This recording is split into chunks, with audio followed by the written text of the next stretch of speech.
سلام علاقمندان آموزشی الفبای نیاگان یا الفبای فارسی به درس نوبتی ما خوش آمدید.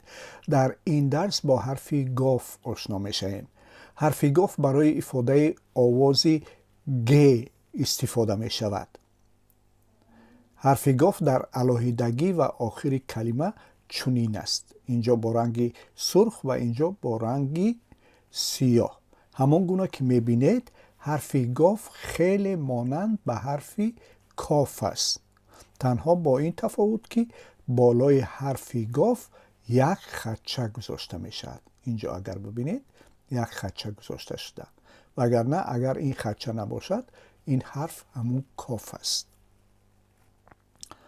خب حرف گاف در اول و مابین کلمه این شکل را دارد که اینجا با رنگی سرخ ما آن را نوشتیم و اینجا هم با رنگی سیاه.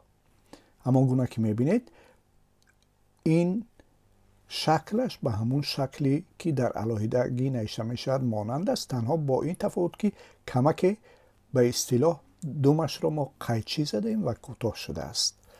و اینجا هم که میبینید اون خطی که بالای حرف گاف می آید در اینجا هم دیده می شود و همان گونه که میبینید اینجا هم خیلی شبیه همون حرف کاف است. و حالا مثال ها را برای استفاده حرف گاف در کلمه ها میبینیم.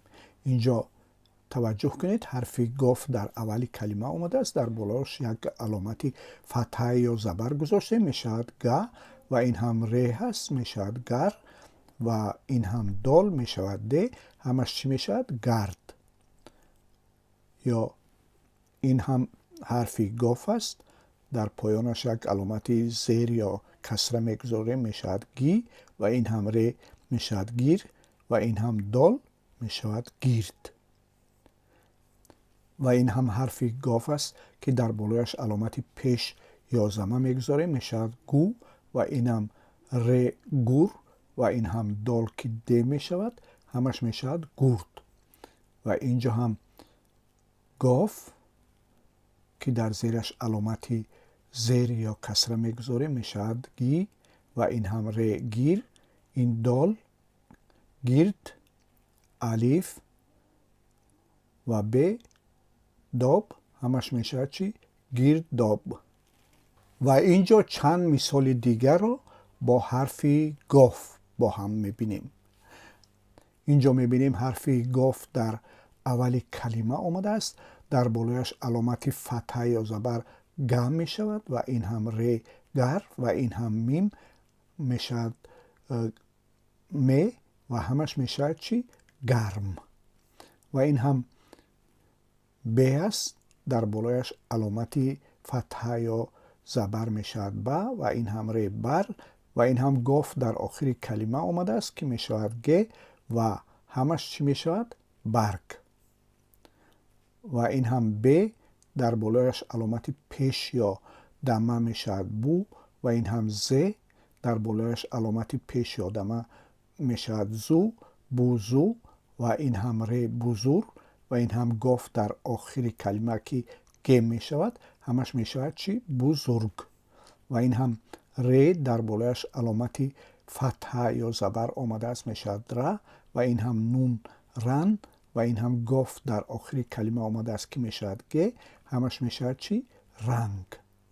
و این هم ببینید حرف ز است، در بالایش علامتی فتحه یا زبر آمده است می شود ز و این هم نون زن و این هم گاف در آخر کلمه آمده است که گ می شود همش می شود زنگ. اگر توجه کرده باشید حرفی رنگ و زنگ خیلی به هم شبیه هستند، تنها با این تفاوت که در بالای ز ما یک نقطه داریم. و این هم ج در بالایش علامتی فتحه یا زبر می شود ج و این هم نون جن و این هم گاف در آخر کلمه که می شود گ همش می شود چی؟ جنگ. و این هم گاف در اولی کلمه در بالایش علامت فتحه یا زبر گ و این هم نون گن و این هم جیم در آخر کلمه که می شود ج همش چی می شود؟ گنج.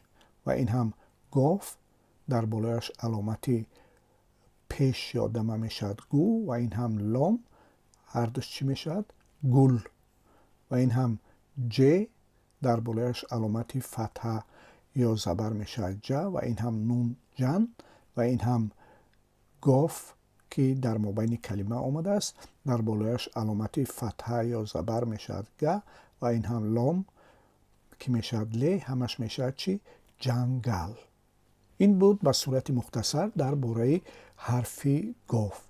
امیدوارم این کلمه ها را به دفترتون می نویسید، تکرار میکنید، مشق میکنید و به یاد خود میسپارید این نوشت کلمه ها و حرف گاف را. و امیدوار هستم که شما پیوند یا سلکه این ویدیوها را به دوستان و نزدیکان و آشنایانتان میفرستید تا اینکه آنها هم اگر خواسته باشند و علاقمند باشند خط نیاگان را یاد بگیرند. خیلی سپاس و تا درس‌های بعدی شما را به خداوند میسپاریم. موفق باشید.